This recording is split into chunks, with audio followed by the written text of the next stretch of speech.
Salve amici, benvenuti ad un'altra puntata di World Music Lab. Ancora una volta parliamo dei Sumeri. Questo dovrebbe essere molto probabilmente l'ultima puntata dedicata appunto ai Sumeri, perché ormai ne abbiamo fatte diverse. Abbiamo parlato dei cordofoni, vi ho presentato addirittura il mio strumento costruito rifacendosi un po' a quello che era il discorso dell'epopea di Gilgamesh. Abbiamo anche giocato sulla teoria degli antichi astronauti di Zecharia Sitchin, anche se chiaramente dal punto di vista delle fonti potrebbe essere alquanto discutibile, ma noi ci abbiamo giocato un po' su questa situazione. Abbiamo parlato dell'arpa sumera in un altro video che chiaramente poi vi metterò in descrizione sotto.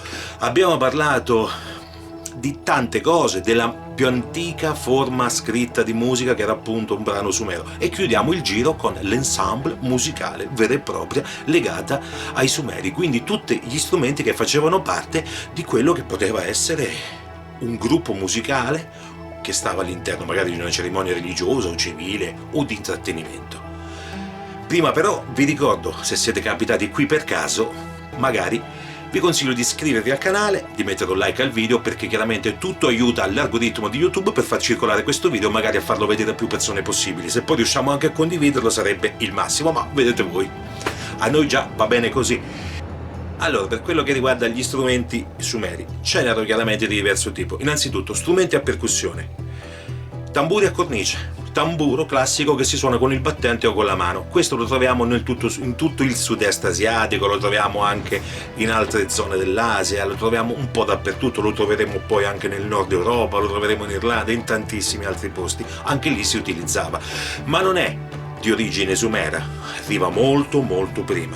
L'altro strumento particolare era l'arpa sumera, e per quello che riguarda l'arpa sumera è proprio la prima forma di arpa arriva proprio dagli scavi che sono stati effettuati in alcune zone appartenenti a quel periodo, proprio ai Sumeri. Anche di questo abbiamo fatto un video, ve lo metterò in descrizione. Strumenti cordofoni, abbiamo fatto un bel video anche lì. Strumenti a una, due o tre corde si trovano poi simili anche in altri paesi, ma quello sumero è uno dei principali perché era molto ben organizzato, addirittura a tre corde, poteva compiere veramente dei giri non indifferenti dal punto di vista dell'intonazione e di tante altre cose. E chiaramente l'ultima traccia la dedichiamo proprio agli strumenti aerofoni, strumenti ad aria.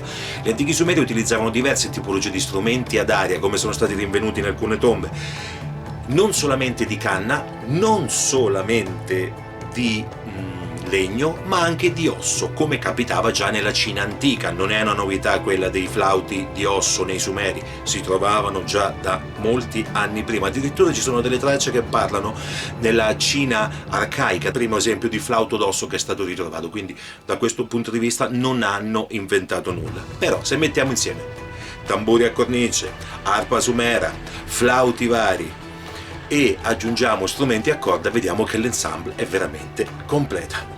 Io vi ringrazio, vi ricordo ancora una volta di iscrivervi al canale, lasciate un like, alla prossima puntata, bye bye! Ti ricordo il doppio appuntamento ogni 15 giorni con World Music Lab e Storie di Blues. Il martedì sera dalle 22 Blues on Air Radio Show dal sito radiofm.net, e nel web scopri centinaia di biografie inerenti musicisti e strumenti musicali su dariospesani.it.